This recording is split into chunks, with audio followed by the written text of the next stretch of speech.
5 minutes.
Good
evening, everyone. Ladies and gentlemen, esteemed guests and fellow entrepreneurs. Welcome to eSummit 2025. Proudly brought to you by eCell at IIT BHU. My name is Arushi Agarwal and I'll be your host for tonight. I'm thrilled to stand on the brink of a new era, an era where innovation meets ambition and entrepreneurship ignites change. This year, we embrace a theme that captures the very essence of this journey, vortex of visionaries. Picture a swirling vortex, a pool of creativity, ambition, and ideas, where boundaries blur, possibilities expand, and extraordinary vision takes flight. That's what this summit is all about. Summit is all about to bring together dreamers, doers, and disruptors who are redefining the future with their bold ideas and fearless actions. Over the next 48 hours, the stage will witness an electrifying lineup of keynote sessions, panel discussions, high-energy competitions, and dynamic networking sessions. Together, we will dive into the startup ecosystem, uncover emerging trends, and draw inspiration from the journeys of industry leaders and successful entrepreneurs. Today, we have our honorable chief guest, Mr. Dhruv Agarwal, sir, Chief Executive Officer at RIA India Private Limited. Our guest of honor, Amit Kataria, sir, the CEO and co-founder of Saras AI. Avidat, sir, the head of Seed Fund at IIT BHU. Vice President,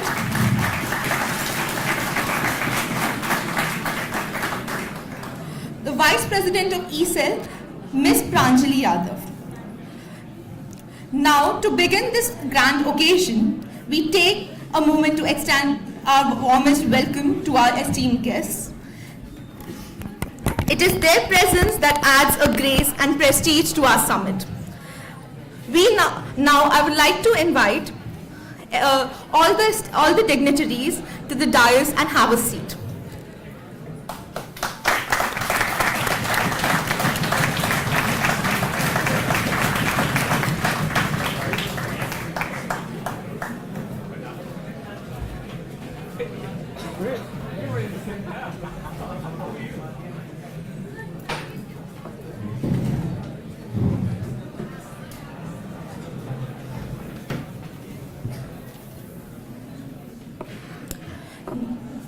Now, to begin with this grand occasion, we should take a moment to extend our warmest welcome to all our esteemed guests.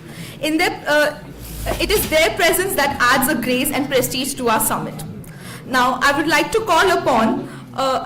request Pranjali Yadav, the Vice President of eCell at IIT BHU, to present a floral bouquet to our chief guest, Mr. Amit Kataria, sir.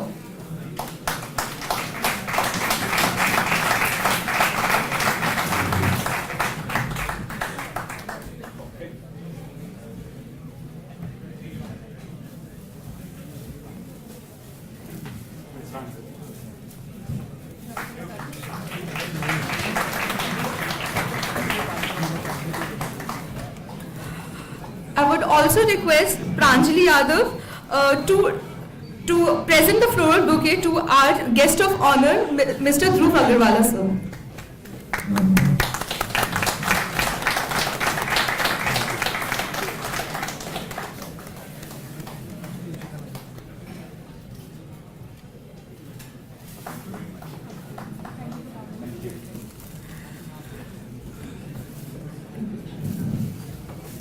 Now, I would like, Pranjali, could you please present the floral bouquet to Avidat sir as well?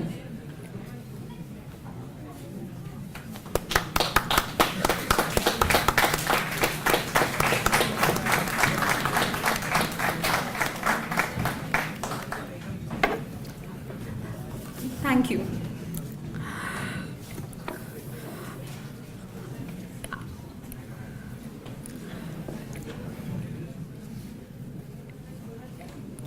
Now, as we all know, it's all about us to value the traditions that we follow from generations. I would like to invite all the dignitaries to come forward for a floral tribute a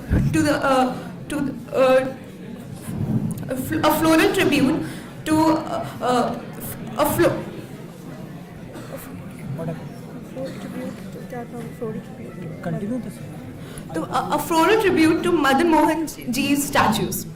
And as we know that light symbolizes knowledge, wisdom, and path of enlightenment, to mark the beginning of this summit, I would like to invite all the guests on the ceremony for the ceremonial lighting, lamp lighting.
Thank you so much.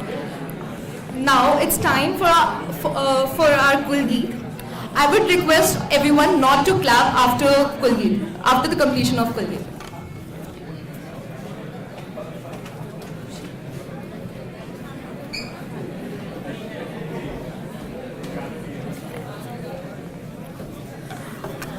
I kindly request everyone to please maintain the decorum and silence.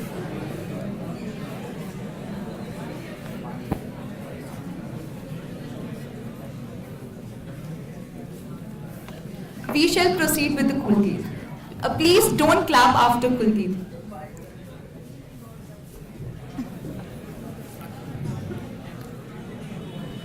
Madhuri मनोहर अतीव सुंदर ये सर्व विद्या की राजधानी राजधानी मधुरी मनोहर अतीव सुंदर ये सर्व विद्या की राजधानी राजधानी ये तीनों लोकों से न्यारी काशी सुज्ञान धर्म और सत्य राशि बसी है गंगा के रम्य तट पर ये सर्व विद्या की राजधानी राजधानी मधुरी मनोहर अतीव सुंदर ये सर्व विद्या की राजधानी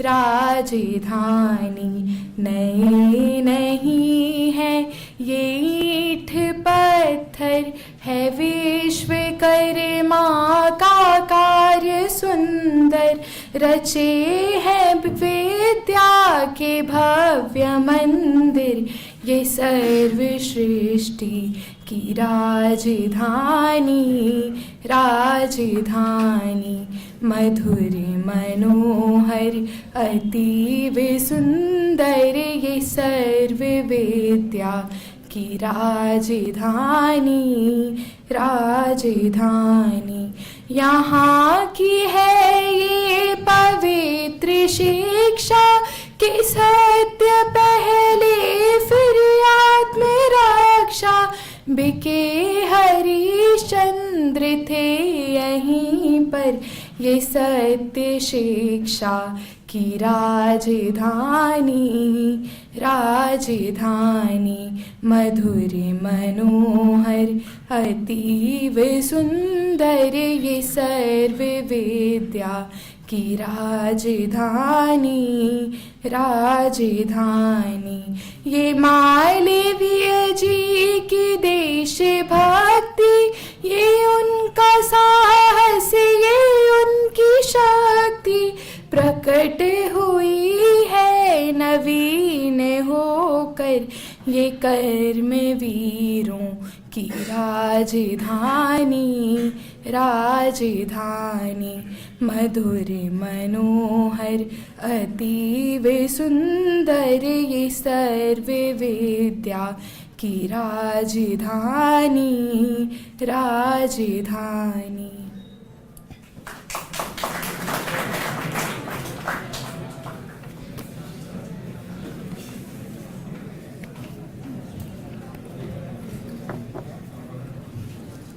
Ladies and gentlemen, as I've mentioned before, our guest of honor this evening is none other than Mr. Amit Kataria sir, the Chief Operating Officer at Saras AI and a co-founder, a visionary leader who has left an incredible mark in the entrepreneurial space. So I would like to invite you on podium to address our crowd.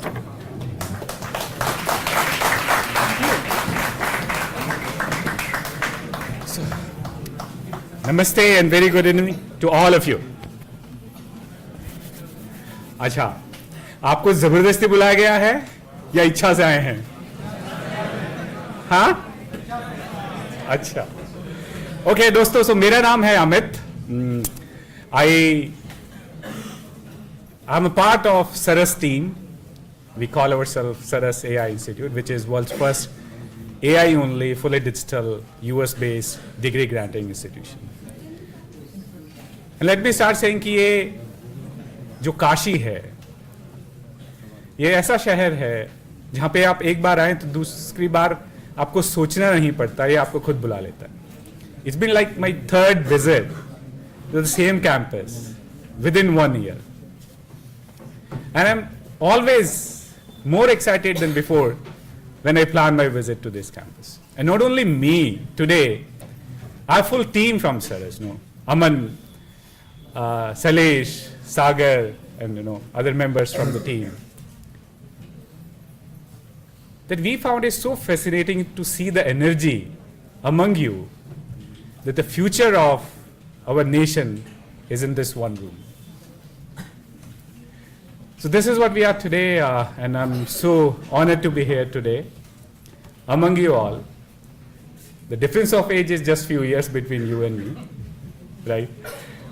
But then it's just something super splendid to see that as we are progressing as a nation and technology, you are the one who are the fundamental pillars of that happening. And we are very proud that we could be part of this. And I congratulate to team Pranjali and rest of the gang here to arrange such a marvelous program. And coming 2 days, I would say, would be lots of learning, would be opportunities full of where you can gain how the future is unfolding. And that's how leverage it full. And I won't take much of time and bore you enough. But then I want all of you to give a big hand to yourself and to IIT BHU. Thank you.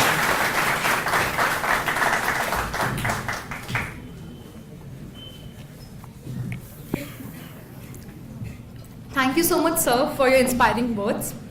Now it's the moment we were all waiting for. Our chief guest, Mr. Dhruv Agarwal, the Chief Executive Officer at RIA India, the Private Limited, includes Housing.com, PropTiger.com, and Makan.com, a leader who embodies innovation, perseverance, and excellence. He has been a driving force in the industry, shaping the future of entrepreneurship. It is our utmost honor to invite you, sir, and it will be an honor to listen some words of wisdom from you.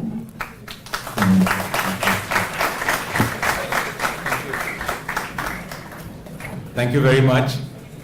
It's indeed an honor to be here this evening.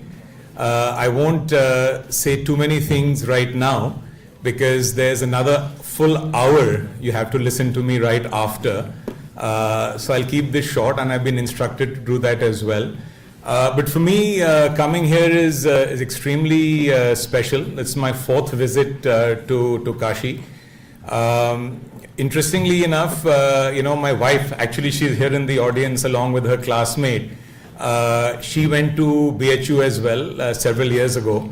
So I have been on this campus along with her in the past. So it's really fun to be back and sort of talk to all of you here this evening while she's there in the audience as well. But look, I think there couldn't be a better time, to be sort of in engineering school, waiting to graduate and start up a new company. I think what we are seeing in the world today is the cusp of a revolution that I think it's hard to imagine where it's going to take the world, 10 years from today. I know Bill Gates once, famously said that the human mind tends to overestimate the degree of change in the next 3 years and grossly underestimate the change in the next 10. And this time around, the next 10 is truly something which is unfathomable, at least in all our minds as we sit here today. When I was sitting in the same place, not at this university, somewhere in the US more than 30 years ago, I think the biggest fear I had in my mind was, what am I going to do once I graduate? Am I going to get my career choices right or not? And those are some of the things I was grappling with. But one thing I was sure, that I was not going to follow a traditional path. I wasn't looking to graduate, get my first paycheck and then continue climbing up the corporate ladder. That was just not what I wanted. I didn't have an answer of what I wanted to do, but I did want to do something which was big. And frankly, the three things which I call it today, my mantra of success, or I would say the mantra of success for any entrepreneur. I call it the ABC of entrepreneurship. Easy for you to remember. First is called ambition. Second is called belief, and the third is called clarity. To be honest, it was meant to be focus. I called it clarity because it's easier to remember ABC and not ABF. But anyways, so ambition, you always got to dream big. If your goals, if what you desire doesn't make you uncomfortable, then you're not dreaming big enough. If people are not going to question that, people are not going to say you're being stupid, you're not thinking big enough. So, as somebody famously said, if you shoot for the moon, even if you miss, you land somewhere amongst the stars. So that's why always dream big, have big ambitions. Second is belief, right? Ambition without belief is not going to take you anywhere. And belief is not only in the idea, but belief in yourself.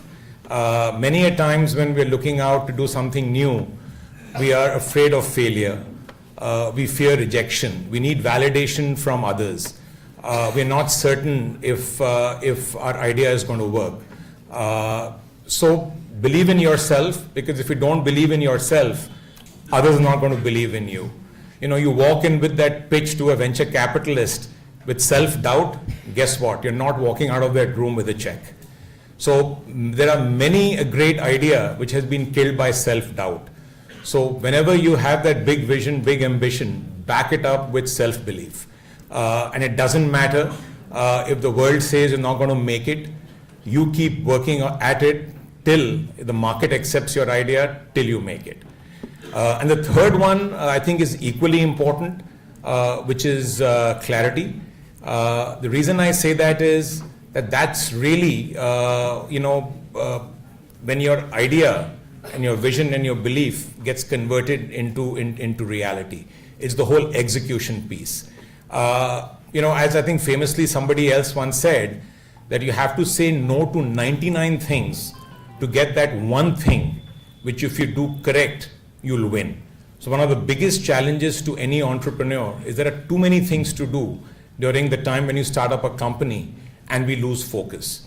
So it's very, very important to understand that one big thing which if you focus on at the current moment, which will take you closer to your goals and help you achieve your ambition. So remember that. I think for me it's worked in various instances during my entrepreneurial journey. Always dream big, believe in yourself, and execute in a laser-like focused manner. And I'm pretty sure you're going to achieve big things and great things in life. So I leave you with that. Thank you very much once again for inviting me here. I'm truly honored, as I said. I know it's going to be an exciting couple of days for everyone here, with multiple venture capitalists coming on campus, the $1 million pitch, the business ideas, the auctions, etc. So it's going to be a whirlwind weekend. So have fun, enjoy yourself, and I look forward to interacting with some of you post this. I do have a fireside session where they have set aside 15 minutes for Q&A. So please make the most of that, because I get my energy, frankly, from the audience. So test me, try me hard, so that I'm forced to think as well. Thank you very much. Thank you so much, sir, for your words of encouragement. Now I would like to invite Sagar sir, the CEO of IIT BHU Foundation. He is joining us from the US through online means. Good evening, everyone. Can you hear me?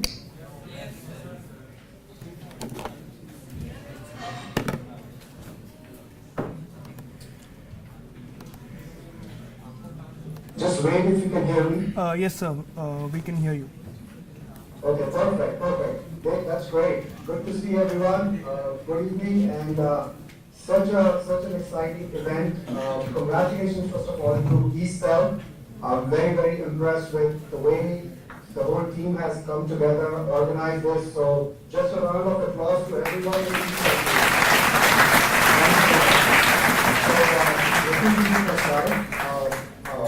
I'm CEO of IIT BHU Foundation. I graduated in 1988 from our alma mater, and I was back there after 35 years, last year, actually the year before, in 23, and it was a nostalgic experience. One thing I must say is that I envy all of you who are sitting in this room. I wish we had an entrepreneurship summit when we were back at the campus almost 40 years ago now. So please make use of, like Dhruv said, any and every opportunity to interact with the speakers, network and figure out, what is it that creates your passion, your ambition, and what path you would like to go. So really next 2 days, I encourage everyone to make use of the opportunity. I'll just do a brief introduction of the foundation so that both the student and faculty here, if you're not aware of the foundation, we would like to make you aware. First of all, we are very happy to be sponsoring this along with my friend Anil Singh from 95 Electronics and Service AI Institute. So thank you to them. We all came together to sponsor this event, so really proud of that. IIT BHU Foundation was created about 4.5 years ago when key alums who had the passion to give back came together, and we have raised about $10 million in the last 4 years, all for the benefit of our alma mater. And some of the projects that we have completed, you can already see on campus. Ramesh Srinivasan's Student Activity Center. There is a new building that will be inaugurated, Decision Sciences, School of Decision Sciences, that is courtesy of our chairman, Naresh Jain, who graduated in 1967. And I believe we have a message from him after I'm done with my little talk here. So we'll play that for you. So overall, it's very inspiring to be associated with all these passionate alums who want to give back to the community and make you all be aware of what's out there, and hopefully you pay it forward at some point. So the foundation has 3 missions. One is we raise funds for infrastructure projects, and like I mentioned, a few buildings that we have already completed and few are in the works. We also raise funds for scholarships. So the last 4 years, we have given 113 scholarships in total to the, it's a need-based scholarship, and so we basically, there's no subjectivity involved, it's purely need-based, so we continue to grow that corpus, and we hope to, cater to at least 50 to 60% of the students who are looking for these kind of scholarships. Right now, we are at 30%. We are also committed to promoting entrepreneurship, faculty support, and anything research related. We realize that entrepreneurship is something that our faculty, our students, and our alums, we have had many donors who have walked this path and achieved great success. And Anil Singh is a great example of that, who is now sponsoring this event. So we are really proud to be associated with such alums and be able to do all the fundraising.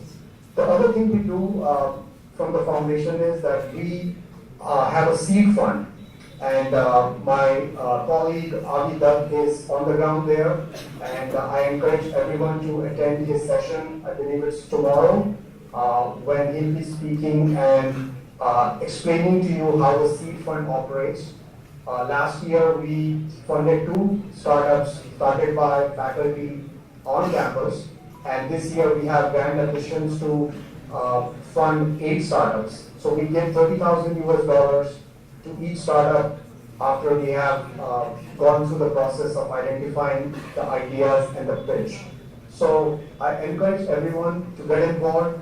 If you are looking to do something when you graduate or while you're on campus, anything startup related, that should be a good session for you to attend.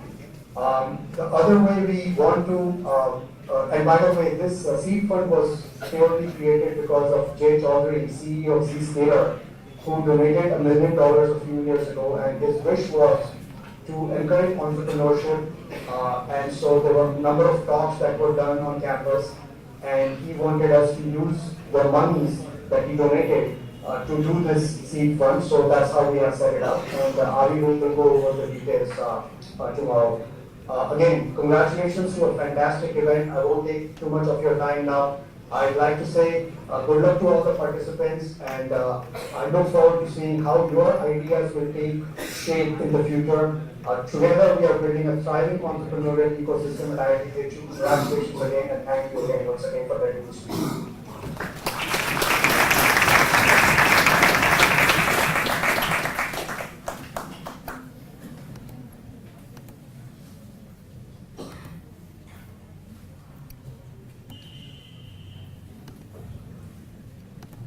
Okay, cool. My name is Naresh Jain, 67 batch, mechanical engineering. I'm very happy to be talking with you at the summit. I'm also delighted to sponsor this event to celebrate innovation and entrepreneurship. It's really phenomenal to collaborate with each other and to learn from each other. I'm very happy that all of you are so excited to work on these projects, the ideas that you have, and I hope you can make them work for the Institute and for India. Now I want to tell you a little bit about the foundation.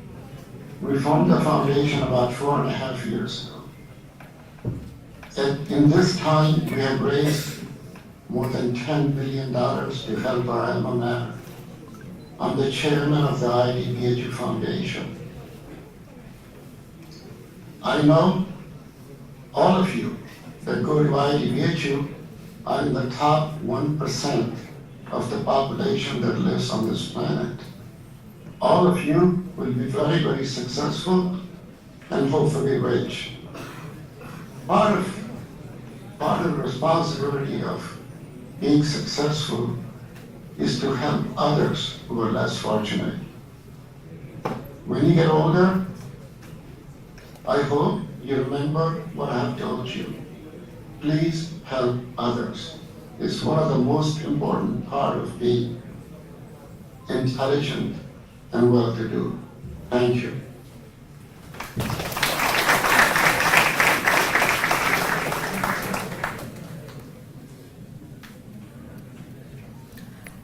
Thank you so much, Naresh sir and Sagar sir.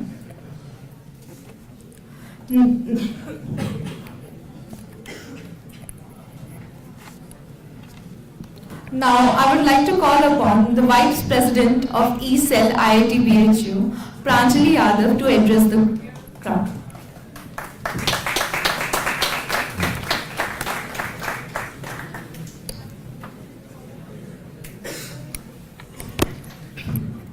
Good evening, everyone. It gives me immense pride and pleasure to welcome you all to the 5th edition of the E-Summit IIT BHU. This E-Summit is titled The Vortex of Visionaries. E-Summit is our annual entrepreneurship flagship event here at IIT BHU, where we celebrate entrepreneurship throughout the 3 days.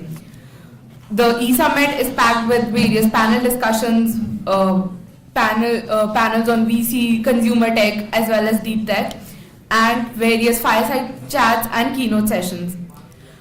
I would especially like to extend a warm welcome to our chief guest, Mr. Dhruv Agrawal sir, and our guest of honor, Mr. Amit Kataria sir, along with Mr. Ravi Dutt, the head at Seed Fund.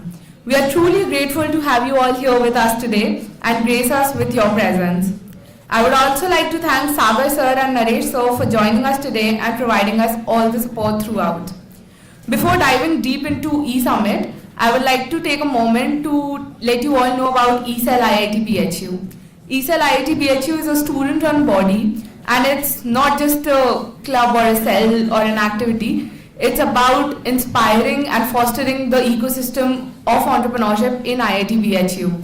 So we basically work on the vision of fostering the innovation and inculcating as many people as we can and make them go through the process of entrepreneurship at least once in their life. At ECEL, we believe that the best ideas don't and shouldn't just remain ideas.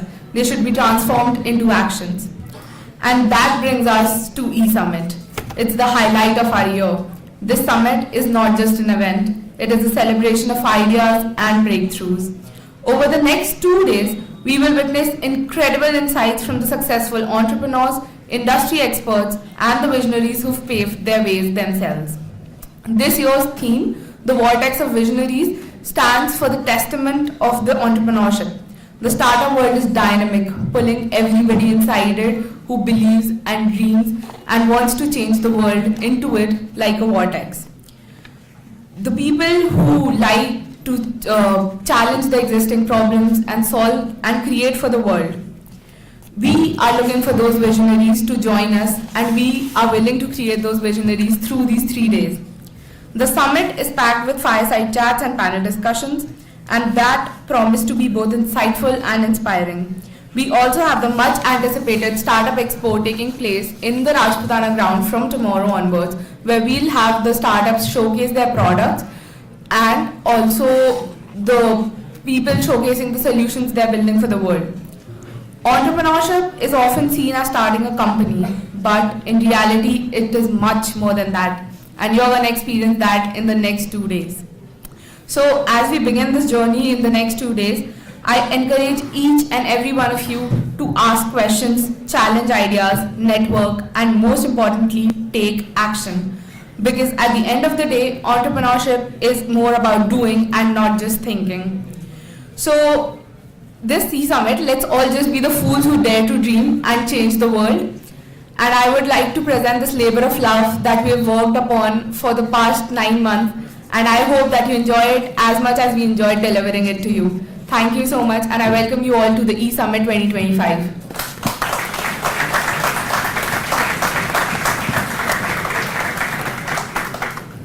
Thank you so much, Pranjali. Now, I would like to call upon Avidat sir,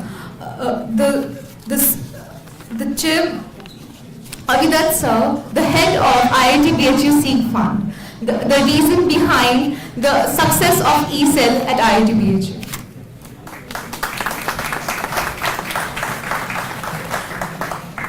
Hello, hi everyone. So I have a session tomorrow, and I'm here for a couple of days. I would request everyone who is interested to understand about the seed fund to connect.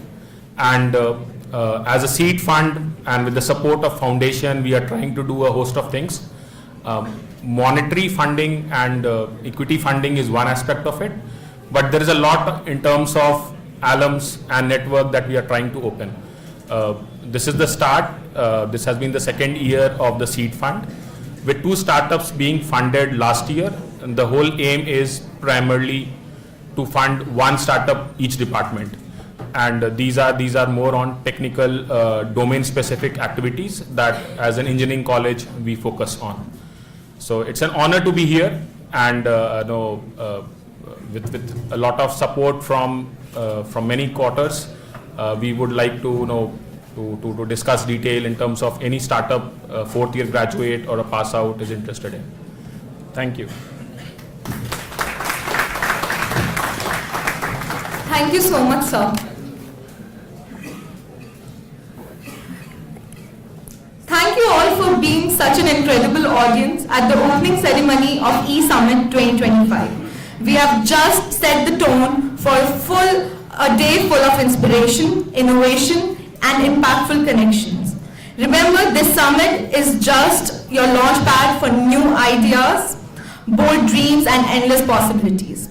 So let's fuel our mind, network like never before, and embrace the limitless potential of entrepreneurship.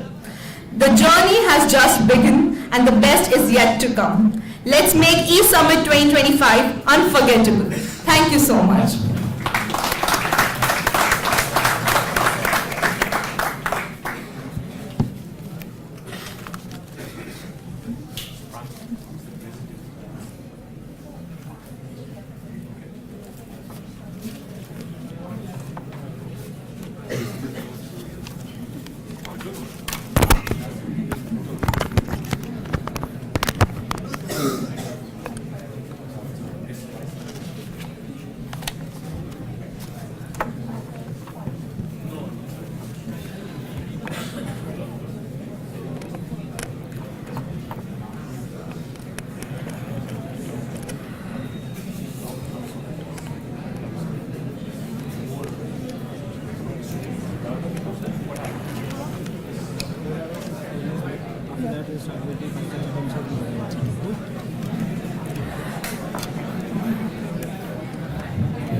We have a short 5-minute break, and after this we'll start with the fireside chat with Mr. Dhruv Agarwal sir.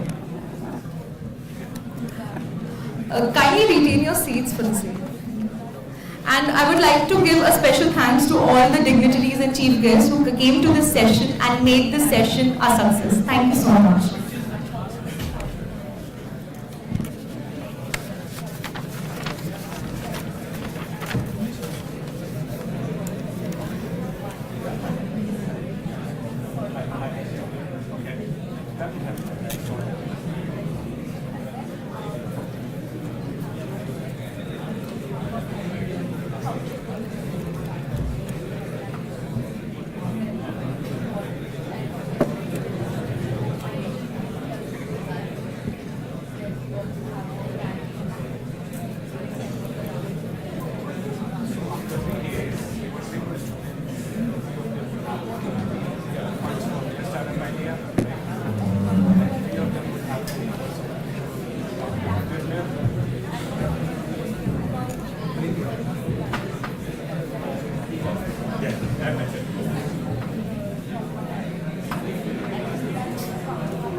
Everybody please maintain the decorum and please settle down.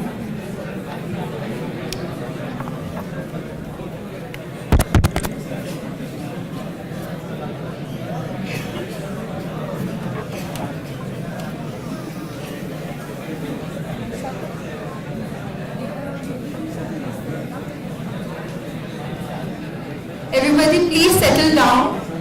We have to start with the session.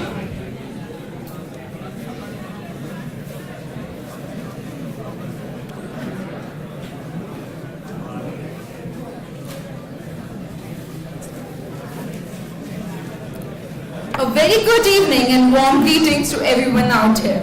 I'm Arushi Agarwal and welcome to today's Fireside Chat at eSummit 2025. It's my privilege to introduce our distinguished guest, Mr. Dhruv Agarwala, a trailblazer who has reshaped the real estate landscape in India with his innovative vision and leadership. Mr. Agarwala is a pioneering figure in Indian real estate sector. He is co-founder of Housing.com. Under his leadership, Housing.com revolutionized the real estate market by introducing innovative features that redefine the way people approach property transactions. These include verified listing, 3D floor plans, and AI-driven property recommendations, which not only enhance the user experience but also improve transparency and trust in real estate market. Additionally, Sir introduced data-driven insights and heat mapping, allowing customers to make informed decisions based on deeper understanding of the market. His vision helped Housing.com stand out.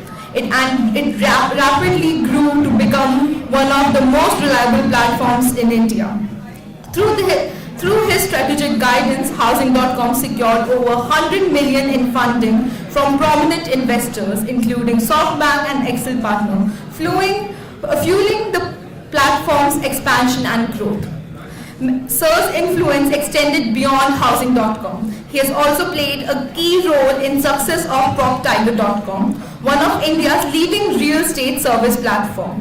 Under his tenure, PropTiger expanded its services to include property sales and home loans, solidifying its position as a comprehensive platform catering to a wide range of real estate needs.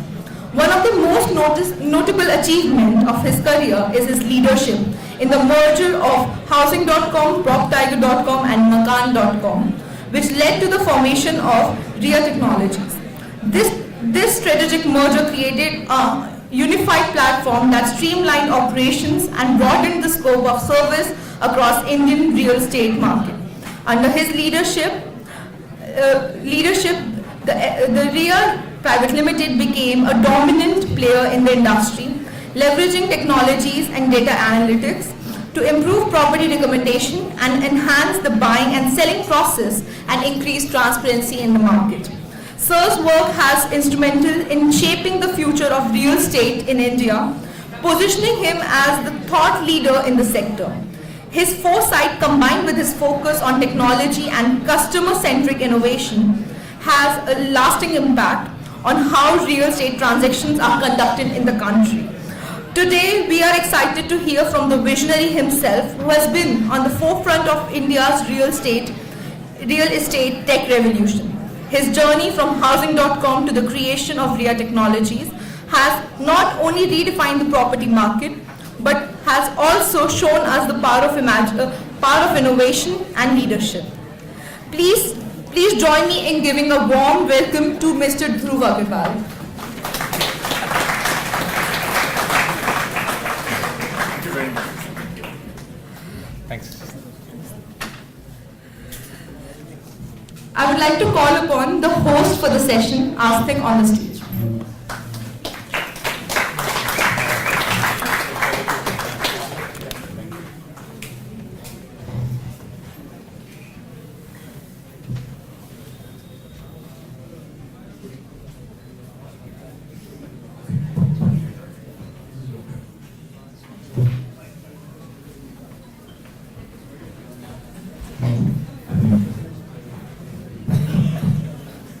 So good evening everyone.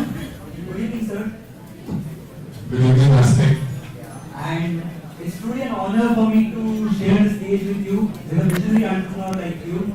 And I honestly can't tell you how excited I am for this. And I'm really very much looking forward for it. Thank you very much, and thank you everyone. I know it's 7:25 p.m. So I'm sure there are lots of other exciting things you all could be doing. So appreciate your taking the time to hear this. Hopefully I can make it worth your while. Yeah, and honestly, we're looking forward to learning a lot from this. So let's not directly dive into 2025 where you are CEO. Let's go back in time. Let's go to the time when you were in your bachelor's degree. So I want to know your mindset, how you were as a college student, what your aspirations were, what were your fears back then, and what were your attachments back then. Look, I think, I'm sure it was no different than what's in everybody's, mind now. I think as I mentioned during the keynote, I think the biggest fear obviously is that, is one making the right choices. Because at this point in time in your career, the world is your oyster, right? Essentially you could be doing anything. With that excitement of choice and the ability to do anything also comes a little bit of concern and fear about, am I making the right choices or not? So I think that was one sort of big feeling or emotion during university, in terms of what next. But at the same time, I think there was a lot of excitement as well. One was at the cusp of graduating, getting into the real world for the first time.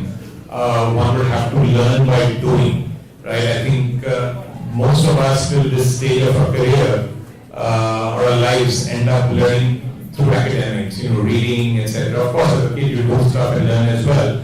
But then sort of the scaffolding of a teacher and how you do an exam or how you sort of score in a test, all that goes away and you're basically out there in the real world where feedback loops can sometimes be quite terrible. You're an unhappy boss, an admonition from a colleague, or whatever that is. It's no longer a grade that you get back, which you deal with on your own. So I think that's a big sort of change. So it is exciting, this part of your lives. So for me it was the same, nothing different. I think what's really different, at that point in time and today, I think what you guys are going through is, there's so much more information out there today, right? So you have the ability pretty much to learn anything and upskill and develop skills just by going online.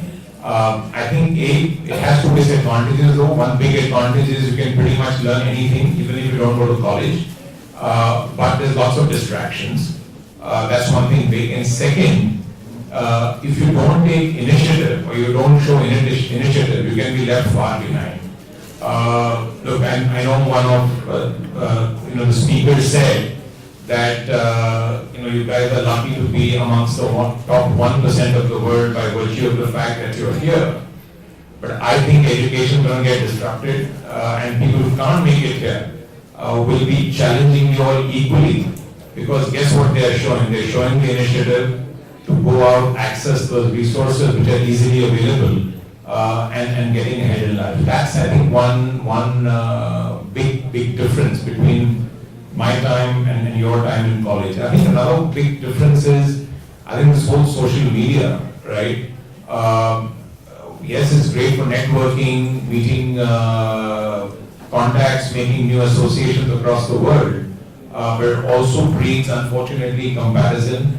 It also builds anxiety and FOMO for success, right? So more and more folks at this age do end up facing mental health issues because there's this anxiety that am I going to make it or not.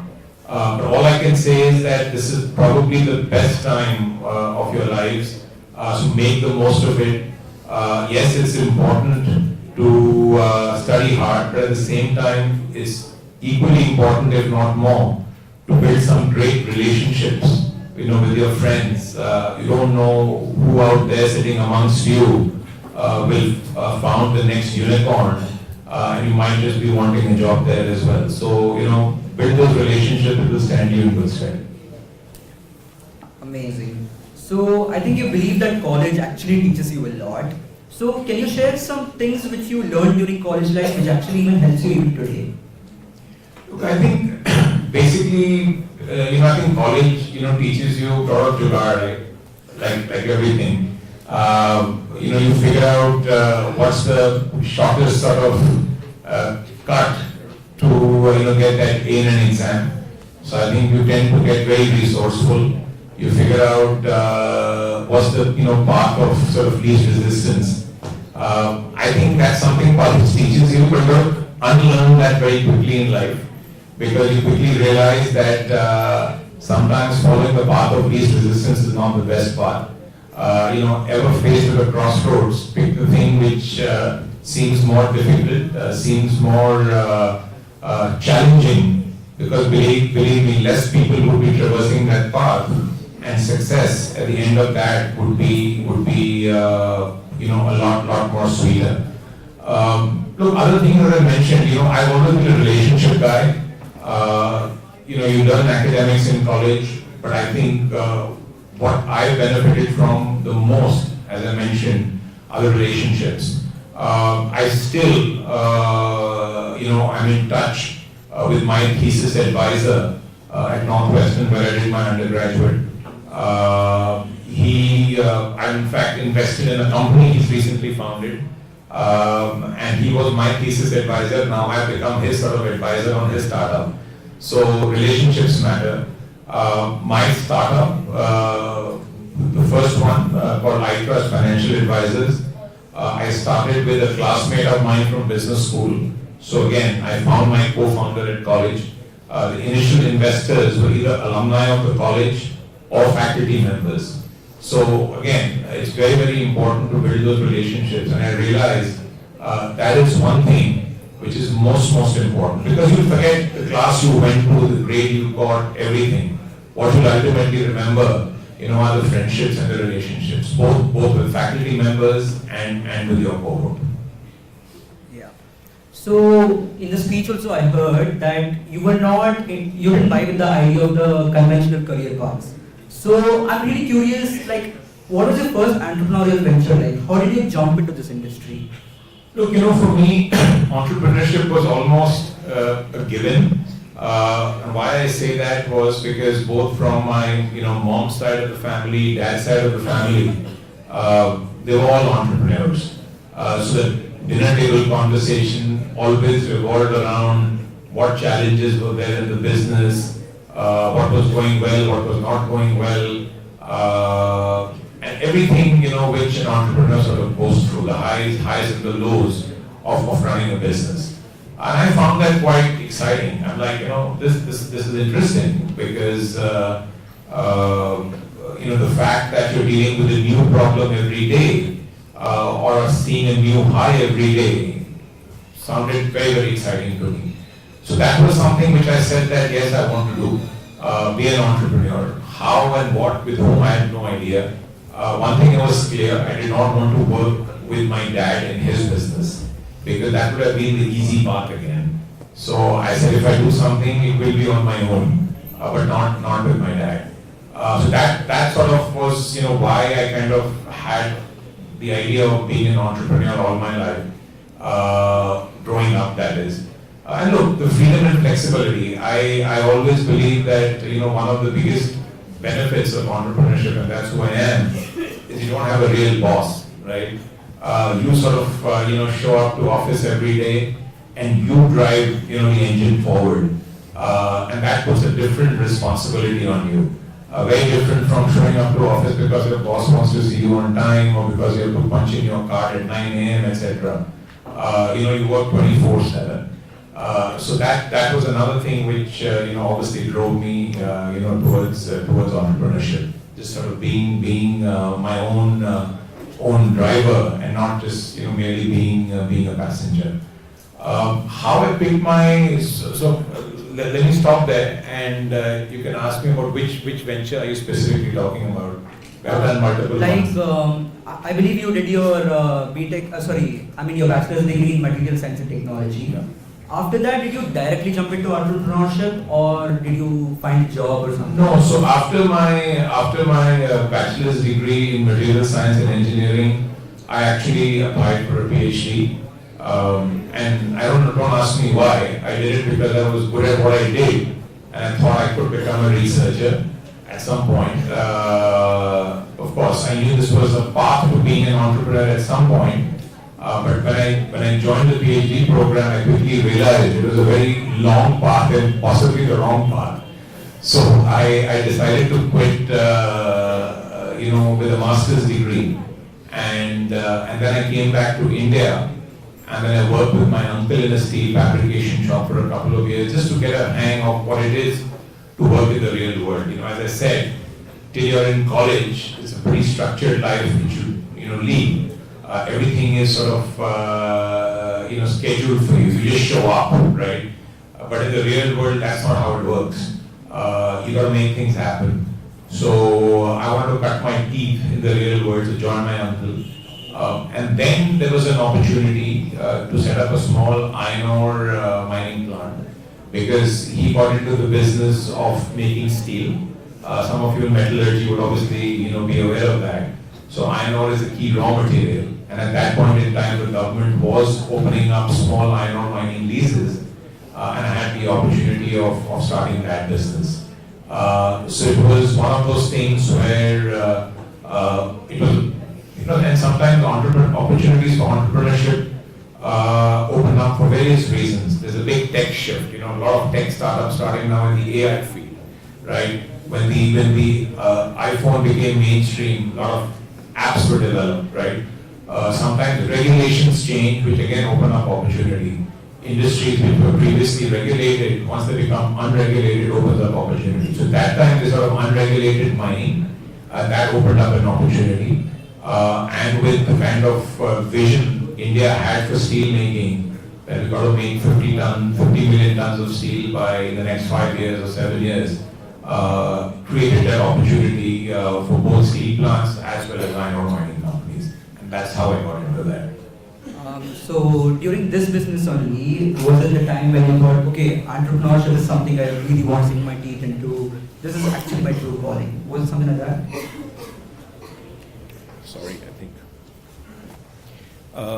Look, I think, as I mentioned, it was always a dream. And when I did end up starting that company, it was something I realized, to your point, that yes, this is indeed my calling. I think one of the things which I did feel was that had I had a slightly better understanding of what it takes to run a business, some of the nuances, technicalities of marketing, some of the technicalities of organization, org structures, etc. Maybe I would have short-circuited some of the things. And that time, as I mentioned, resources were not easily available online. Today, you can go and spend 2 days and get a mini MBA. You don't need to go for a 2-year program. 2 days is sufficient because there are so many resources out there, all sort of distilling the key takeaways, from a 2-year MBA education. So that was one thing I found a little challenging. But as I said, the freedom to chart my own path, the fact that I was accountable and responsible for my decisions, all that gave me a high. You wouldn't blame anything on anyone. You took a decision on which, crushing plant to order, you had to live with that decision, right? If it went right, you'd be happier for it. If it went wrong, there was no one you could blame it on. You had to take the accountability. So I think the responsibility of people in your organization to ensure their well-being, the fact that you have to pay salaries at the end of every month, so you have to have successful operations running, you have to be cash flow positive, etc. I think all that was a big high. I sometimes feel, I worked for GE post that, and I ran a business as a CEO, but it wasn't the same thing because we had 150 billion. At that point, GE was 400 billion actually, market cap company backing you. So you never had to worry about salaries.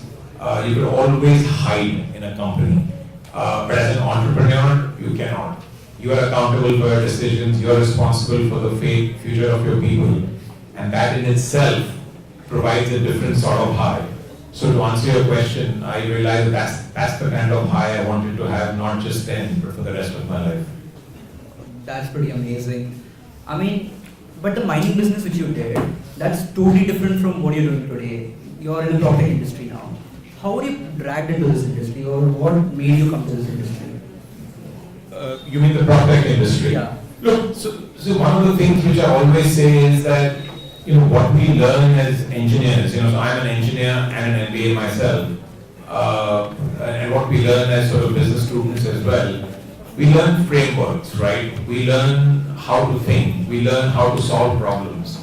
So we basically learn, the foundation of thinking, problem solving, and approaching issues, challenges in a systematic manner. That's what we get trained for. The domain itself becomes less relevant. Many of you, I'm sure, today are doing different, branches of engineering, and possibly might end up in a completely different field, right? I never ever was a practicing materials engineer or a metallurgist, right? So, but the training you get is very important. So as long as you're curious, you're willing to learn, and you enjoy, dabbling in new things, you can pretty much, go from industry to industry, learn it fast, and apply the same curiosity, the same frameworks you have in one, to be successful in one business, to make it work in the other business. Yes, there is something to be said about domain expertise, but if you're curious and you're hungry to learn, you can pretty much close the learning gap to the domain expert, in a matter of 3 to 6 months. So that's why I never really cared about which industry I was in.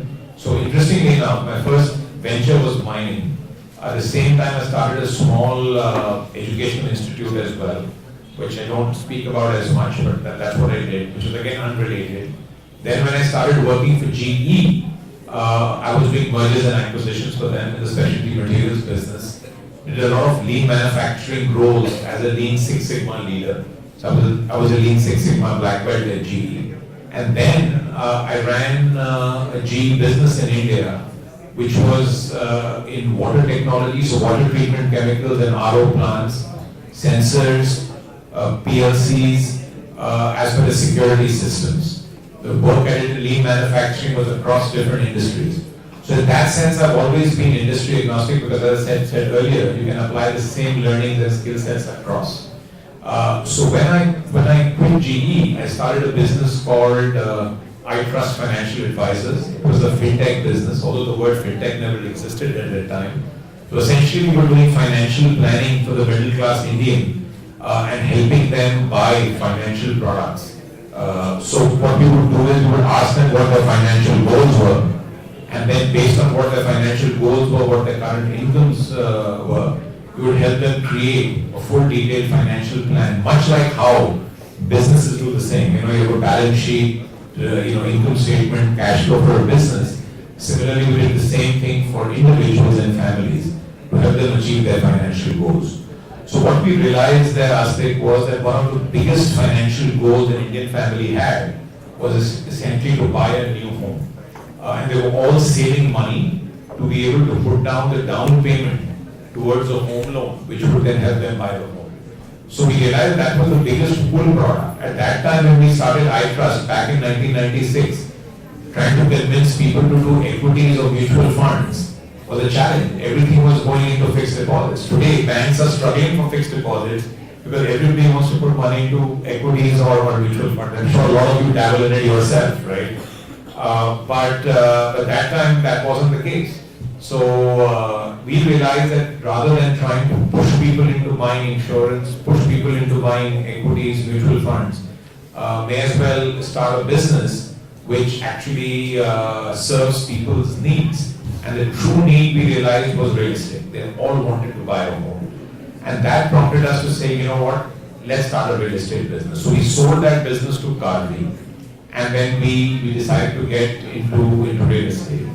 But at the same time, what we realized, there were a lot of challenges with the sector at that point in time. Many of you obviously won't remember that because you were probably children. But back in 2000 I think 9 or 10, we were going through a boom in real estate, and there were a lot of fly-by-night operators, both on the developer side as well as the broker side. So people were being sold homes which never ever got constructed. There was a lot of mistrust in the market. People did not trust brokers. And frankly, even today, anyone can become a broker without really going through any certification. You know, we all have to go to college to become engineers, right? I mean, they just became brokers without any sort of certification, any training whatsoever.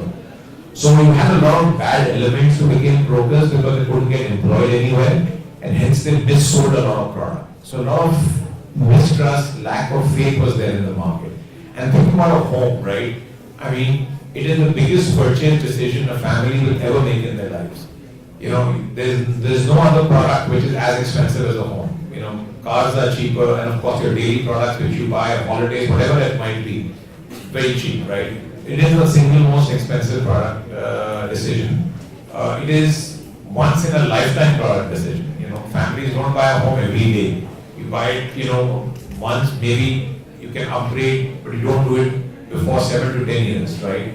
So it is a very infrequent decision, right? It is again a decision which is hard to undo.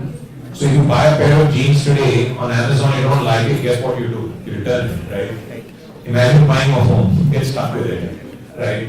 It's again one of those things where if the decision goes wrong, right, the price you have to pay, the cost of going wrong is extremely high. So A, you can't undo it, and the cost of going wrong is very high. Imagine you get stuck in a place you don't like, right, the rest of your life. Again, it's a decision which impacts not only you, it impacts everyone around you. So if you buy a pair of jeans, you know, your girlfriend or boyfriend may not appreciate it, but that's okay. You can always go buy a new one, right? But your home is where your family lives. So it becomes a family decision. So the decision making also is extremely slow and very emotionally charged. You know, the spouses can't agree, the parents don't agree, sometimes the kids don't like it. So again, it's one of those things which is very emotionally charged. So with that, you needed a company which could handhold you through the entire process and manage the sort of emotional volatility you went through during the process of buying a home. I mean, I've seen this personally with my own eyes, that during the process, everyone's miserable. But when they see the home that they've actually liked, they forget about that tough journey, and the happiness and the joy which everybody has is, I think, worth all the challenges during the home buying journey. So we wanted to make that sort of emotionally volatile journey a little bit more smooth, a little bit more calming, relaxed and enjoyable, so that people did not have to suffer through that till they found their dream home. So that was sort of really the genesis of Prop Tiger. Create a branded real estate broker who people can trust, who people can repose faith in, and which just make the process of home buying joyful and not just the end, you know, when you get your home to be joyful, but make the entire journey joyful. That was sort of the genesis of that. Okay, from what you said, as per my understanding, you saw that there was a lot of mistrust between developers and the buyers. And moreover, for lack of better words, I'd say that, okay, these developers were not ethical. They were using the money they get, the investment, in some other places and all. And there was a lot of mistrust happening. So that's where you spot an opportunity. But if you speak in general terms, how can a person, say he is in his mid-20s, find an opportunity in the society or find a niche, and how can they convert that into an opportunity? How can they develop that skill to convert a niche or an opportunity into a business? Look, I think, you know, one of the things which I always say is that if you want to start a business, look, there are various ways of doing it, right? You can sit down with a bunch of your classmates and do a top-down analysis, which are the big industries, read reports about where the demand is growing, etc., and do a sort of consulting-like approach to finding a business idea. The risk of doing that is that you're not passionate about the idea, and second, you might have missed some of the nuances of the problems you're solving. There could be a big market opportunity, but where is that sort of inefficiency in the market? Where is that pain point in the market which you're going to solve in order to build a differentiated business, right? So I think that's one way of doing it, but it's risky. I think the best way of doing it is that actually, as you lead your day-to-day lives, you are consumers of different products, right? You all use food delivery services. You use, e-commerce services. You probably, once you graduate and move to another city, you're going to start using our services to find a rental home. So as you consume products, as you use services, see what irritates you, see what disappoints you, see where, your temper goes up or you get angry. And look, you know what? I wish this person could do this in this way. Those are the business opportunities. Where you see existing processes, existing products, existing services broken, which causes frustration in you or your friends or your parents, that I think is always the genesis of a business idea. The pain you feel, the problem you see firsthand, that is the way of solving, and solving that becomes a business idea. Later on in lives, there are enough successful entrepreneurs post 40, post 50, and sometimes very successful because they have the wisdom of managing teams, handling people, some of the complexities that go with doing a business. But they also have the wherewithal and the good fortune rather of having seen different businesses and seeing the inefficiencies. So many people in the 3PL space, third-party logistics, right, have come from the old logistics companies, understood what the challenges there are, understood sort of the inefficiencies, and then started companies to get rid of those inefficiencies. So I think one skill which is very, very important to become not to become a successful entrepreneur, but to identify an opportunity is to be a good observer. Anytime you see that, oh, you know what, this could be a business idea, write it down, because believe me, you'll forget it after 3 days. So slowly, as you encounter problems, as you encounter challenges, keep creating a hopper of ideas. And once you have this hopper of ideas, then you start thinking about how does this become a real business? Because look, sometimes in business there is value to be created, but if your business can't capture that value, you don't make money by solving a problem, there is no point doing a business. So I think that's the next step, but create those hopper of ideas based on what you see around the world. So build your observation skills. You have to be very, very observant and try and spot an opportunity very actively. Wonderful, that actually opened my mind a lot. Coming back to your journey, you were again telling that, okay, there were lack of regulations and all. Do you think RERA plays a prominent role in standardizing the real estate market? So look, we are of course, so the real estate industry is a big long value chain, right? All the way from land acquisition to design, construction, marketing and sales, and then asset management, right? So we of course play in that part of the value chain which deals with sales and marketing. So in that sense, yes, we are trying to make it more digital, less onerous, trying to make it simpler for people to gain the information they need to make a decision. Look, as I mentioned to you earlier, the process of buying a home is extremely emotionally charged and very irksome. All of you may not realize or empathize, but if you ever spend time with your older siblings or older friends, parents, in looking for a home, you have to create a short list, then you have to visit the home. How the home looks like in the morning looks different from night. Is the neighborhood, quiet and feels a little unsafe at night versus during the day? You won't know until you visit it both during the day and night.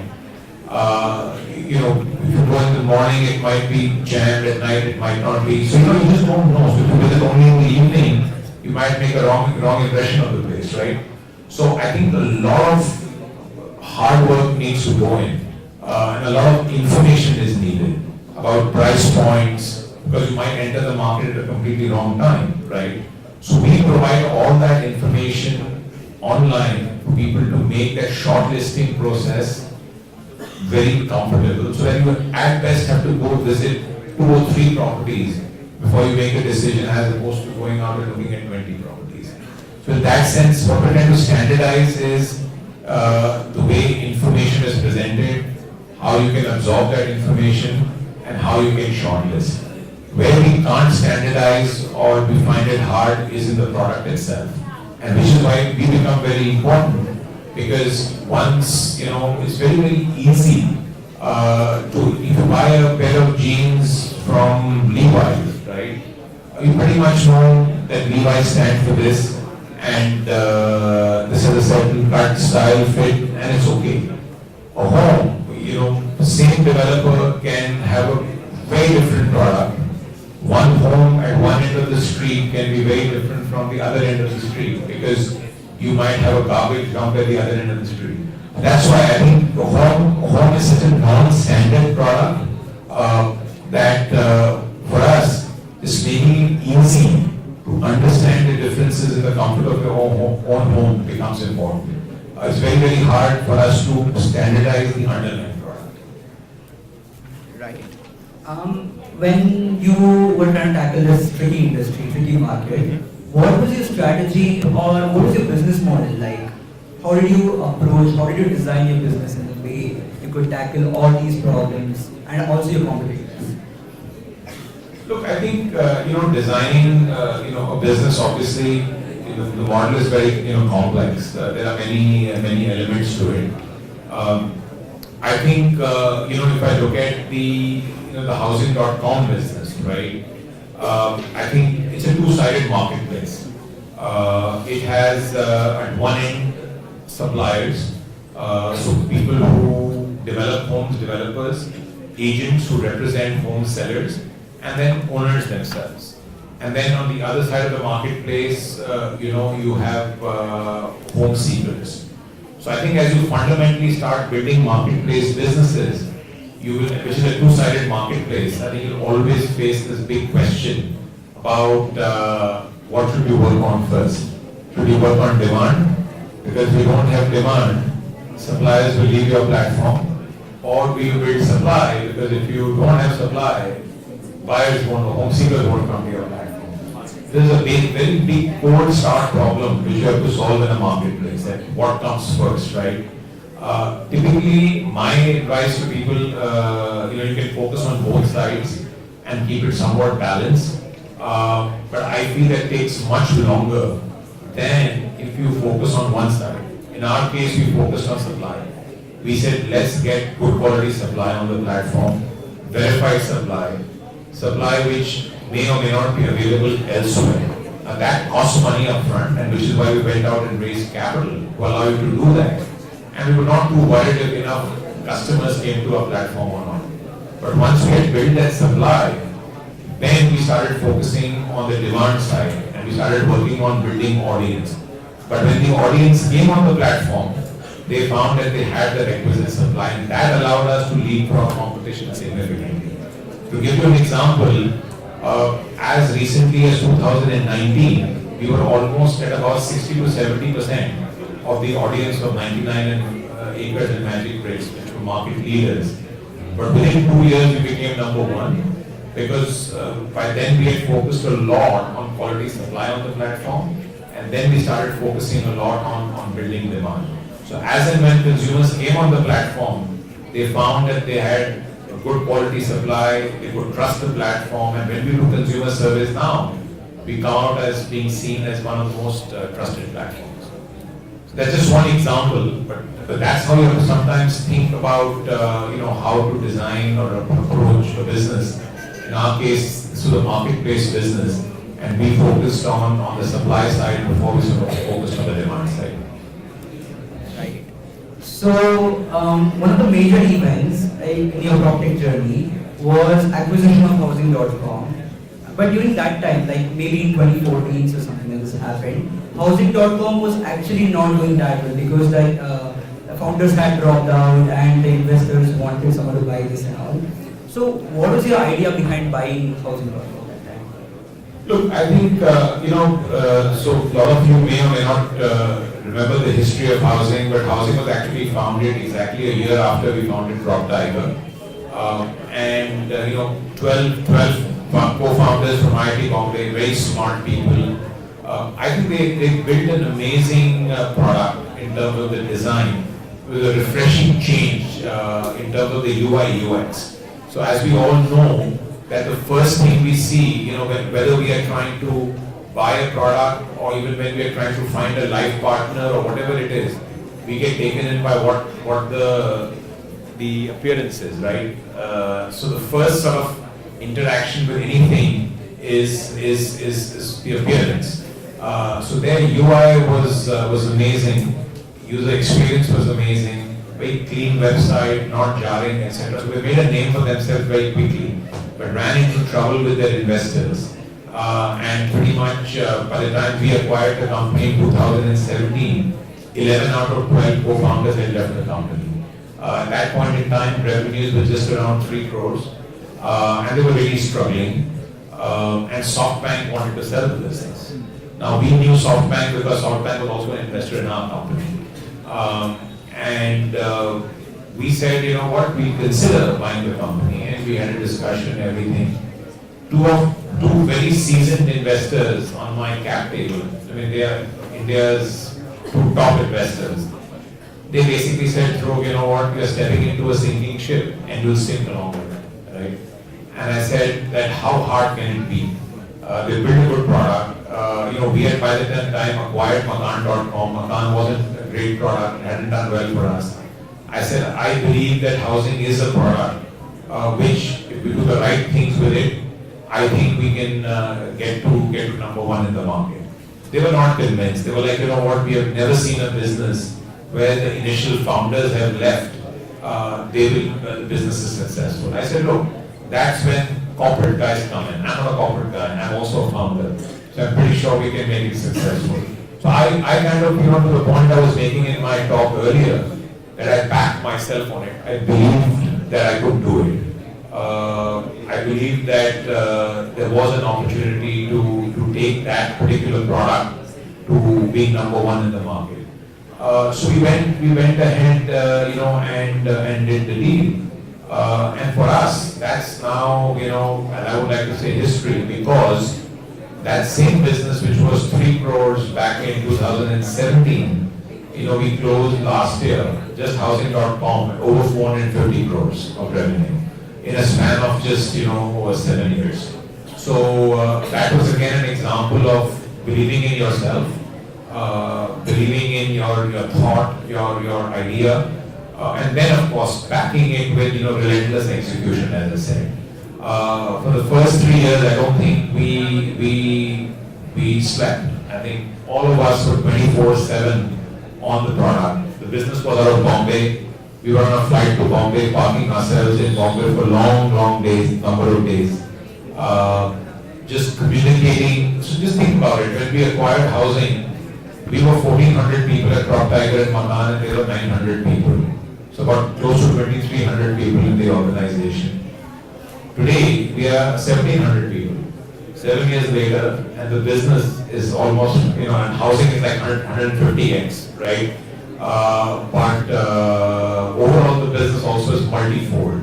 So we were very particular about figuring out where the jobs were redundant, not needed. We took that action within 1 month. We closed the deal on January 10, 2017. By 1st February, we were back to 1,400 people. It was a hard decision. Sitting here, it might sound harsh to young people like you that, oh shit, you fired people, but I had to do what I had to do. So we did it in a very humanitarian fashion, spoke to people, gave them adequate compensation for leaving, etc. But we were very sharp on day 1 about who belonged, who did not belong. And which was a good thing. Because if you take too long to make those decisions, everyone in the company becomes uncertain that, oh, I'm going to lose my job, and they start leaving. And the good people start leaving first.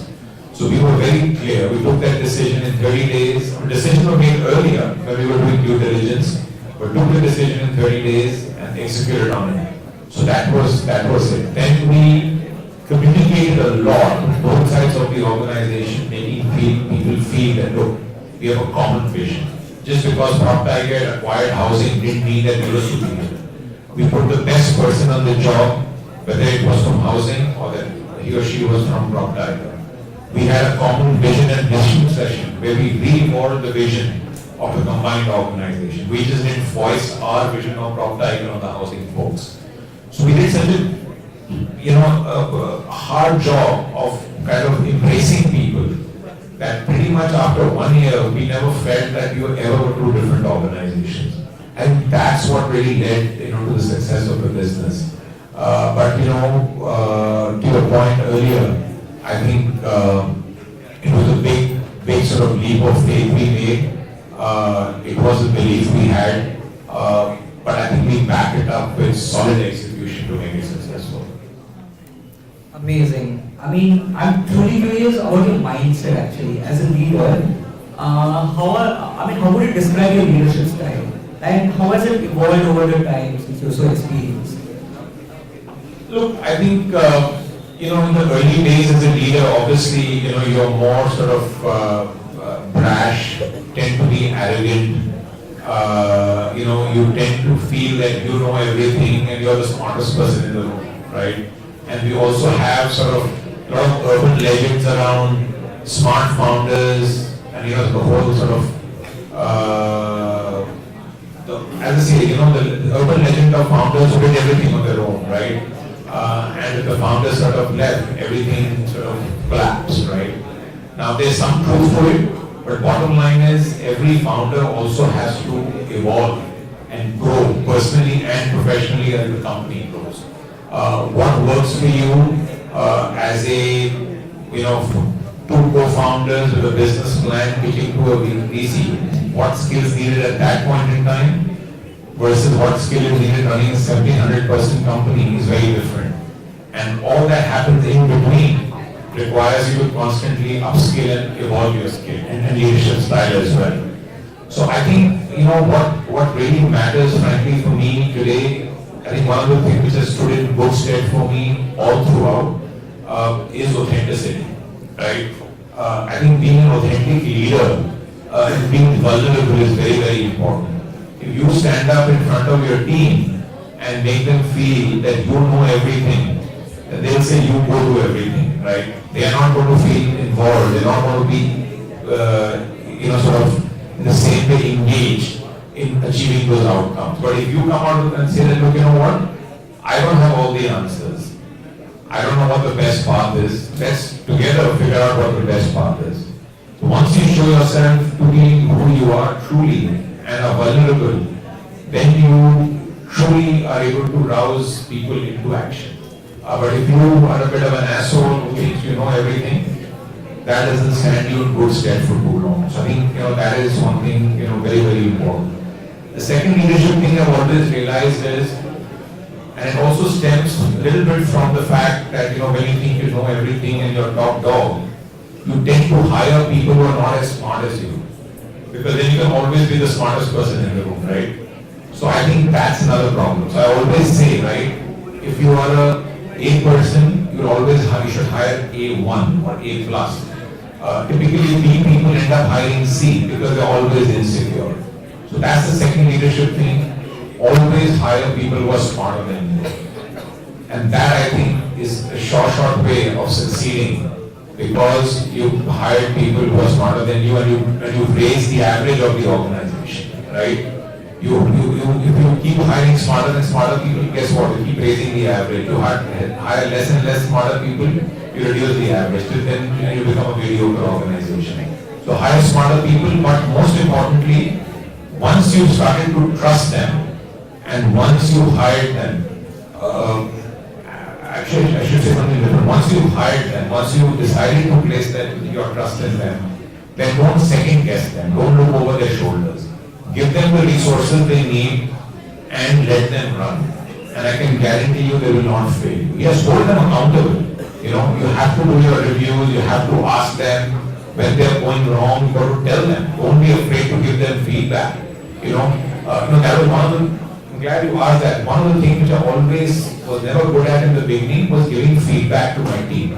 I was always afraid that if I tell someone that, oh, you're not doing well or you should do this differently, wo bura maan jayega, chala jayega, right? I never had that courage until a time when someone told me a very interesting thing. He said, Dhruv, do you believe you're an A player? I said, yes, I believe I'm an A player. I said, if today your boss tells you or your VC tells you that, Dhruv, if you did this differently, you'll become A plus, would you mind? I said, I'll be thrilled because, I want to become an A plus player. Then he said, why do you assume that people on your team will get angry if you tell them that they're doing something wrong? They'll be happy, right? They'll be more delighted to know that, look, this is how I can improve and become better.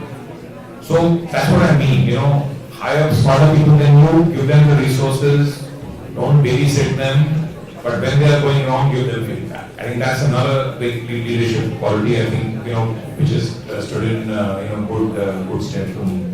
And the third thing, which is absolutely critical, is, especially for entrepreneurs, is resilience.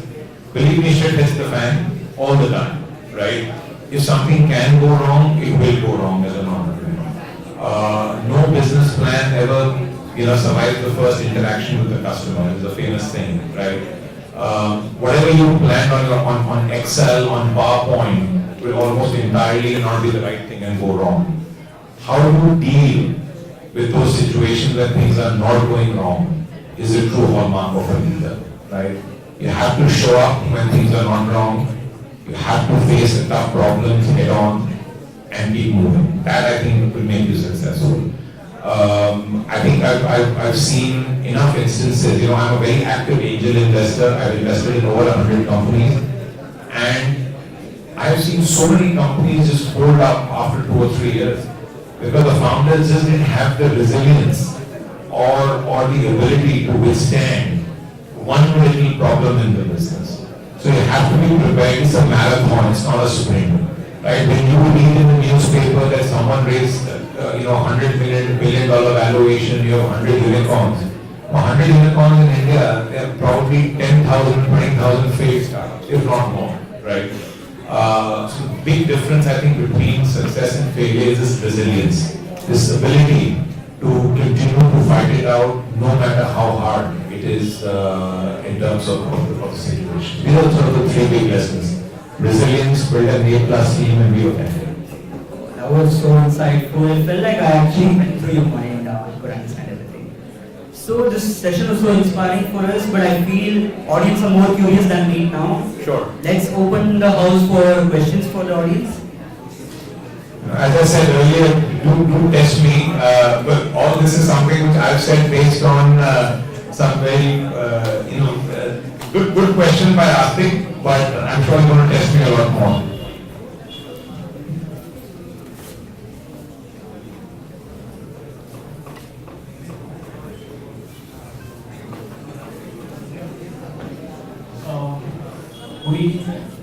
मेरा नाम ऋषि रंजन कुमार है. Rishi? Yes. Yeah, Rishi. So we are building Awas.com. Awas.com एक platform है similar kind of housing.com. But we are doing differently. हम लोग चाह रहे हैं कि जैसे आपने क्वेश्चन किया था कि कंज्यूमर को जो हाउस है वो सिलेक्ट करने में बहुत सारे हाउस को देखने के बाद अल्टीमेटली साइट पे विजिट करना पड़ता है. So we are trying to उसमें हम लोग 3D काइंड ऑफ लिंक करें AR and 3D. So user क्या कर सकता है, वहाँ पे जाकर के वो हाउस का सारे कॉर्नर देख सकते हैं ऑनलाइन और फिर डिसाइड करके वो अपने साइट पे जाकर के वो परचेज कर सकते हैं. सो ये जो मार्केट है 3D AR virtual reality kind of thing, ये कैसा मतलब इस बिजनेस में ये इम्प्लीमेंट में क्या चैलेंजेस आ सकते हैं? So I think it's a very good product because जैसे मैंने कहा कि अगर आपको घर सेलेक्ट करना हो घर बैठे बैठे, तो जितनी भी इंफॉर्मेशन आपको मिले, जितने भी इमेजेस मिले, उससे आपका डिसीजन मेकिंग इजी हो जाता है. अगर वीडियोस हों, अगर 3D वॉकथ्रूज हों, ड्रोन व्यूज हों, जो भी हो जिससे आपको एक्चुअल फीलिंग आए कि आप घर में हैं, वो डिसीजन मेकिंग इजी बनाता है कंज्यूमर के लिए. So it is a good product, it's a good feature, पर बहुत कंपेरेटिव स्पेस है. Many companies are doing it, और हम अपना खुद भी करते हैं इंटरनली. हमने 2 कंपनीज एक्वायर की थी इस स्पेस में to augment our technology in this area, but there is a lot of room for improvement. I think one area where I do believe, if you're looking at the housing space, is I still feel कि हम बहुत दूर हैं अभी actual problem solve करने से. और अभी भी verified listings का जो problem है हमारे platform पे, चाहे हमारा हो, चाहे 99 acres हो या Magic Bricks हो, तीनों में बहुत सारी फेक लिस्टिंग्स होती हैं जिन पे इंफॉर्मेशन गलत होती हैं, पिक्चर्स नहीं होते हैं. तो कोई अगर वेरिफिकेशन का प्लेटफॉर्म बनाए कि भाई आप ब्रोकर के साथ काम करके लिस्टिंग वेरीफाई करें और फिर बाकी प्लेटफॉर्म्स में वो अपने आप चले जाएं. अगर आप वो एक इंटरमीडिएट लेयर बना सकते हैं, that is a big opportunity. लोगों ने कोशिश की थी ये करीब 5-6 साल पहले, वो हो नहीं पाया था उनसे. तो मेरे हिसाब से अभी भी ये गैप है. बहुत सारे मार्केट्स में ऐसे सर्विसेज हैं कि इंटरमीडिएट लेयर है जो ब्रोकर्स को बोलते हैं हम आपके लिए सारे लिस्टिंग वेरीफाई करेंगे और एक प्लेटफॉर्म बनाएंगे जिससे ऑटोमेटिकली तीनों प्लेटफॉर्म्स पे आपकी लिस्टिंग चले जाएंगे, which makes it very easy for them. तो इमेजेस भी आप उनके लिए ले सकते हैं, जो इंफॉर्मेशन है, जो जो जो अब जिस लिस्टिंग डिस्क्रिप्शन भी आता है, it's very very badly written. अब तो हम AI यूज करके उसको इंप्रूव कर देते हैं, पर अगर आप वो सर्विस प्रोवाइड करें तो automatically platform like ours can benefit. So that is just one thought. But yes, the 3D space also is good, but competitive बहुत हो गया.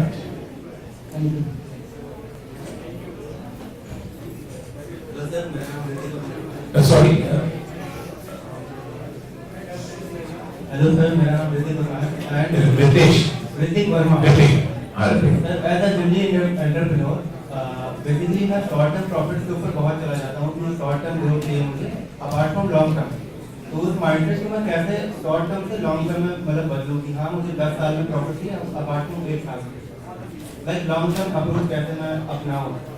देखो, I think long term profit और लॉन्ग टर्म सक्सेस तो अलग चीज है. मेरे हिसाब से शॉर्ट टर्म में प्रॉफिट पे फोकस करना गलत नहीं है. बहुत हमने बिजनेसेस ऐसे देखे हैं जो बिलियंस ऑफ डॉलर्स बर्न करके आज तक प्रॉफिटेबल नहीं हुए हैं. वो चैलेंज है. हमारी बिजनेस की स्ट्रगल करती है टू बिकम प्रॉफिटेबल. तो प्रॉफिट माइंडसेट में कोई गलती नहीं है. मेरे हिसाब से अगर आप 10 साल वेट करेंगे प्रॉफिट के लिए तो कुछ ज्यादा ही है. In a world where technology is evolving so quickly, आपने अगर 5 साल लगा दिए और प्रॉफिट नहीं बनाया तो पता लगा कि कोई दूसरी कंपनी आ गई और आपको डिस्टर्ब कर दिया. So I think it is there are only a few companies जहाँ पे you do invest a lot of money up front and then you burn that capital and then ultimately you become profitable because there is non-linear growth. But not all businesses are like that, and sometimes a lot of us as founders get confused. We're not able to recognize कि अगर our unit economics नहीं काम कर रहा हो तो वो आगे जाके भी काम नहीं करेगा. So I think it is not wrong जो आपने कहा अभी कि भाई मैं तो profitability में first year पे focus कर रहा हूँ, पर आपको balance लाना होगा. There are some businesses जहाँ पे there is a natural period where you have to invest before it becomes profitable. But अब ये भी कोई अप्रोच ना लगे चलिए कि बस चलो इन्वेस्टर का पैसा है हम चलाते रहें, हम देखेंगे 10 साल में प्रॉफिट हो. तो I don't think you should change your mindset to be opposite. अगर सही माइंडसेट है कि आप प्रॉफिट जल्दी चाहते हैं, but be patient and see what is important. Treat the investor money as your own money. Don't spend too much. अभी आप देखिए what's happened in the world. आपने उसका पढ़ा होगा about DeepSeek, right? They have built the same product with better performance at God knows 100 to cost. इतने सस्ते में बनाया है उन्होंने because there is a way to do things smarter so you don't spend as much money. So don't think profit is a bad word because बहुत बार हम जब company start करते हैं we say it's okay to not be profitable. It's fine, But it's not a bad thing either. बहुत लोग बोलते हैं कि doesn't matter profit आएगा या नहीं आएगा, सालों साल business चलाता है. So don't change that much and it's good.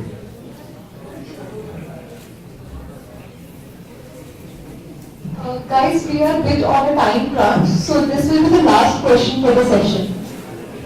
Hello, I'm Sanjay, founder of IIT company. Hi Sanjay. My question is, how are you different from Magic Bricks and No Broker? So we are very different from No Broker. No Broker today is they offer peer-to-peer services. तो अगर वहाँ पे कोई list करना चाहे, so you basically only can list as a direct owner of the property, and people who come to the property, come to the site to search for property, get directly connected to the owner of the landlord. In our business, brokers can list as well as developers, as well as homeowners. That is, one point of difference. Second is, No Broker also offers full stack end-to-end packing and moving, interiors, many other services. Services like urban company, like painting, plumbing, and so on and so forth. So they become more of a full services company, less of real estate. Honestly speaking, between Magic Bricks and us, there is not too much of a difference. We look a lot like each other. We compete a lot. In fact, 99 acres, Magic Bricks and us are very similar. Where we are trying to differentiate ourselves with them is on consumer experience. So we have a relentless focus on verified listings, high quality listings, and ensuring that when consumers come to our platform, they get a very solid consumer experience. So अगर आप marketplace में देखें, as I mentioned, it's a two-sided marketplace. There are customers or suppliers and consumers. So whether you are more consumer focused or more supplier focused, sometimes determines how your marketplace shapes up. So we are trying to say that, look, in the ideal world you should be completely balanced. But if I had to make a mistake and the world was not ideal, I would tilt in favor of the consumer and not in favor of the supplier. That's how we are trying to differentiate ourselves as a platform today, where we want to be seen as a first choice for consumers first, and then for buyers. So that's, I think, one point of differentiation. How do you manage the trust of the consumers? As you said that the agent also list, so they can make fraud listing. So how do you ensure that it's not fraud? And that is where that's a struggle, as I mentioned to you. This whole property verification we haven't cracked. Still a big problem. We have data collectors who go and verify a listing, but that is not a scalable model. So we built a platform for self-verification where people go take pictures, they are all geotagged. We require that pictures are all taken, from all the places in the flat, like bathroom, bedrooms, everything, toilet, kitchen. And then we use ML models to determine prices, if there are outlier prices. Because today the short way of getting a listing, a consumer is making property and just putting a number there. Or आपसी में बेचना है. People will get attracted and getting a good deal, and then you say the property is gone. So we are using technology, AI, ML to do a lot of reduce a lot of fraud listings and encouraging brokers to verify. And we are creating an incentive mechanism, many incentives to get them to do the right thing. So it's a long process, not solved at all. Thank you so much, sir. This session was really insightful for all of us, I guess. As a heartfelt thank you, we would like to present you with a memento as a token of appreciation.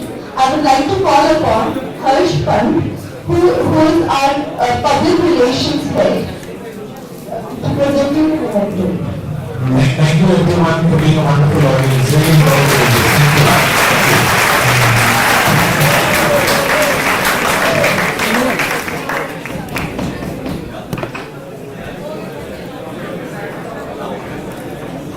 Thanks, sir. Thank you very much. I hope you enjoyed it. Thank you.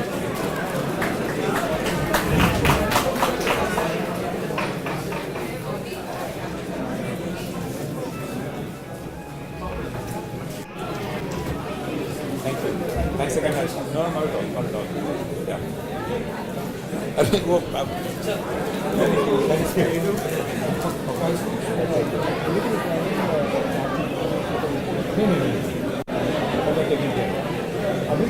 would request the audience to disperse from the back plate and kindly make the document while dispersing.